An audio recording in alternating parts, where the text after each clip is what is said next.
Ang magandang balita ayon kay Lucas. Unang kabanata.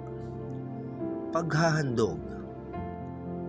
Kagalang-galang na Teofilo, marami na po ang nagsikap na sumulat tungkol sa mga bagay na naganap sa kalagitnaan namin. Ang kanilang isinulat ay ayon sa itinuro sa amin ng mga taong buhat pa sa simula ay mga saksi at mga tagapangaral ng salita ng Diyos, kaya't matapos kong suriin ng buong ingat ang lahat ng pangyayari buhat pa sa simula, minabuti ko pong sumulat din ng isang maayos na salaysay para sa inyo upang lubusan ninyong matiyak ang katotohanan ng mga itinuro sa inyo.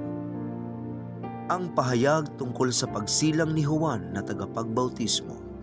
Noong panahong si Herodes ang hari ng Judea, may isang paring Hudyo na kabilang sa pangkat ni Abias na ang pangalay Zacarias. Ang kanyang asawang si Elizabeth ay mula naman sa angkan ni Aaron. Kapwa sila kalugod-lugod sa paningin ng Diyos at namumuhay ng tapat sa mga utos at tuntunin ng Panginoon. Wala silang anak dahil baog si Elizabeth at kapwa silang matanda na.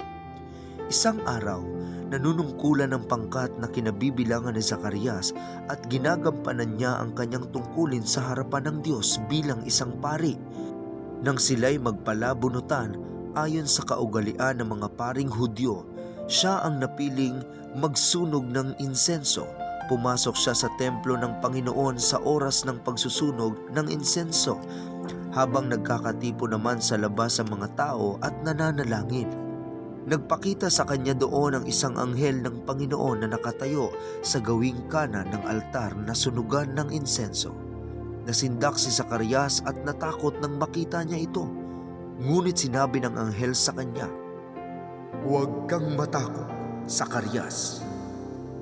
Dininig ng Diyos ang iyong panalangin. Ang iyong asawang si Elizabeth ay magkakaanak ng isang lalaki at Juan ang ipapangalan mo sa bata. Ikaw ay matutuwa at magiging maligaya.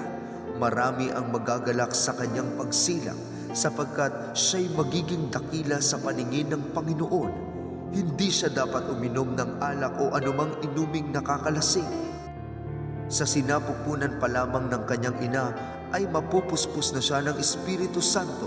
Sa pamamagitan niya ay maraming Israelita ang magbabalik loob sa kanilang Panginoong Diyos. Mauuna siya sa Panginoon na taglay ang Espiritu, ang kapangyarihan ni Elias upang pagkasunduin ang mga ama at ang kanilang mga anak at panumbalikin ang mga suwail sa karunungan ng mga matuwid. Sa gayon, ipaghahanda niya ng isang bayan ang Panginoon." Sinabi ni Zacarias sa anghel, "Paano ko matitiyak na mangyayari iyan? Ako'y matanda na at gayon din ang aking asawa." Sumagot ang anghel, "Ako'y si Gabriel na nakatayo sa harapan ng Diyos. Isinugo niya ako upang dalhin sa iyo ang magandang balitang ito. Ngunit dahil sa hindi ka naniniwala sa mga sinasabi kong matutupad pagdating ng takdang panahon, ikaw ay magiging pipi. Hindi ka makakapagsalita hanggang sa araw na maganap ang mga ito." Samantala, naghihintay naman kay Zacarias ang mga tao. Nagtataka sila kung bakit nagtagal siya ng ganoon sa loob ng templo. Paglabas niya, hindi na siya makapagsalita, kaya't mga senyas na lamang ang ginagamit niya.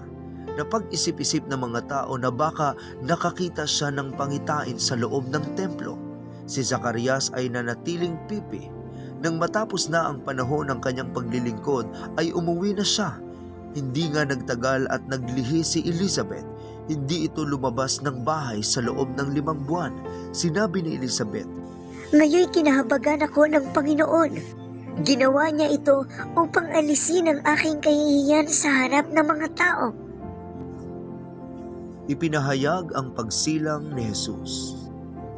Nang ika-6 na buwan ng pagdadalang tao ni Elizabeth, ang anghel na si Gabriel ay isinugo ng Diyos sa Nazaret na isang bayan sa Galilea upang kausapin ang isang dalaga na ang pangalay Maria.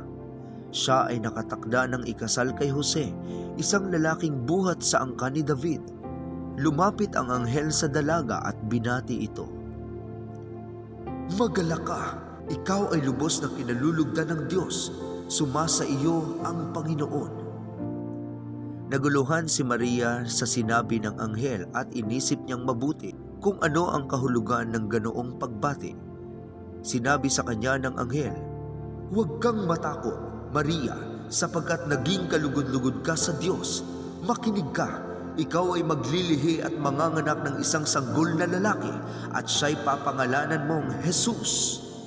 Siya'y magiging dakila at tatawaging anak ng kataas-taasang Diyos. Ibibigay sa kanya ng Panginoong Diyos ang trono ng kanyang amang si David upang maghari sa angkan ni Jacob, magpakailanman. Ang kanyang paghahari ay walang katapusan." Paano pong mangyayari ito gayong ako'y isang birhen? Tanong ni Maria. Sumagot ang anghel, "Sa iyo ang Espiritu Santo at mapapasailalim ka sa kapangyarihan ng kataas-taasang Diyos. Dahil dito, ang isisilang mo'y banal at tatawaging anak ng Diyos. Hindi ba't ang kamag-anak mong si Elizabeth ay baog? Gayon may naglihi siya at ngayoy ika-6 na ng buwan ng kanyang pagdadalang tao kahit na siya'y matanda na, sapagkat walang anumang bagay na hindi kayang gawin ng Diyos." Sumagot si Maria, Ako'y alipin ng Panginoon. Mangyari nawa sa akin ang iyong sinasabi. Pagkatapos umalis na ang anghel. Ang pagdalaw ni Maria kay Elizabeth. Hindi nagtagal at si Maria ay nagmamadaling pumunta sa isang bayan sa bulubunduki ng Juda. Pagdating sa bahay ni Zacarias, binati niya si Elizabeth. Nang marinig ni Elizabeth ang pagbati ni Maria, biglang gumalaw ang sanggol sa kanyang sinapupunan at siya ay napuspos ng Espiritu Santo. Napasigaw siya sa galak. Pinagpala ka sa mga babae at pinagpala rin ang dinadala mo sa iyong sinapupunan. Sino ako upang dalawin ang ina ng aking Panginoon? Sapagkat pagkarinig ko ng iyong pagbati ay gumalaw sa tuwa ang sanggol sa aking sinapupunan. Pinagpala ka sapagkat sumasampalataya kang matutupad ang ipinapasabi sa iyo ng Panginoon. Ang awit ng pagpupuri ni Maria. At sinabi ni Maria, Ang puso ko'y nagpupuri sa Panginoon at ang aking espiritu'y nagagalak sa Diyos na aking tagapagligtas, sapagkat nilingap niya akong kanyang abang alipin. Mula ngayon, ang lahat ng tao'y tatawagin akong pinagpala dahil sa mga dakilang bagay na ginawa sa akin ng makapangyarihan. Banal ang kanyang pangalan. Ang kanyang kahabagan ay para sa lahat ng salinlahing may takot sa kanya. Ipinakita niya ang lakas ng kanyang mga bisig. Nilito niya ang mga may palalong isip. Tinanggal sa kanilang luklukan ang mga may kapangyarihan at itinaas ang mga nasa abang kalagayan. Pinasagana niya sa mabubuting bagay ang mga kapuspalan at pinaalis ng walang dalang anuman ang mga mayayaman. Tinulungan niya ang Israel na kanyang lingkod at hindi niya kinalimutang kahabagan ito, tulad ng kanyang ipinangako sa ating mga pinuno, kay Abraham at sa lahi nito magpakailanman.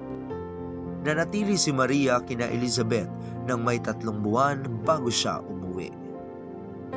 Isinilang si Juan na tagapagbautismo. Dumating ang oras ng panganganak ni Elizabeth at nagsilang siya ng isang sanggol na lalaki. Nang mabalitaan ng kanyang mga kapitbahay at mga kamag-anak na siya'y labis na pinagpala ng Panginoon, nakigalak sila sa kanya. Makalipas ang 1 linggo, dumalo sila sa pagtutuli ng sanggol.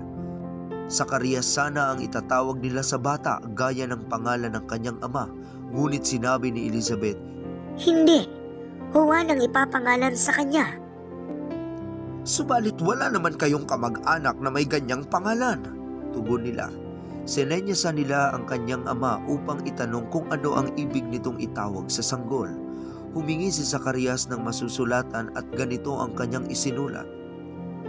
Juan ang pangalan niya. Namangha ang lahat. Noon din ay nakapagsalita si Zacarias at siya'y nagpuri sa Diyos. Natakot ang lahat ng taga-roon at naging usap-usapan sa buong bulubunduki ng Judea ang mga bagay na iyon. Pinag-isipan ito ng mga nakabalita. Ano pa't naging tanong nilang lahat, Magiging ano kaya ang batang ito? Sapagat nasa kanya ang kapangyarihan ng Panginoon. Ang awit ni Zacarias. Si Zacarias na ama ng bata ay napuspos ng Espiritu Santo at nagpahayag ng mensahe mula sa Diyos. Purihin ang Panginoong Diyos ng Israel. Tinulungan niya at pinalaya ang kanyang bayan. Nagsugo siya sa atin ng isang makapangyarihang tagapagligtas mula sa angkan ni David na kanyang lingkod. Ito'y ayon sa ipinangako niya noong una sa pamamagitan ng kanyang mga banal na propeta na ililigtas niya tayo mula sa ating mga kaawa, mula sa kamay ng lahat ng napupuot sa atin. Ipinangako niyang kahahabagan ang ating mga ninuno at aalalahanin ang kanyang banal na tipan.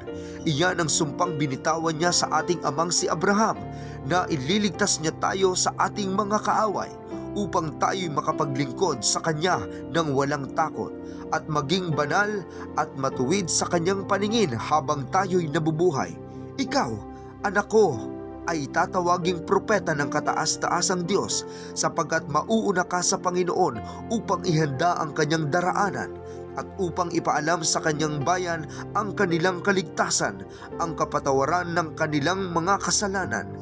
Mapagmahal at mahabagin ang ating Diyos, magbubukang liwayway na sa atin ang araw ng kaligtasan.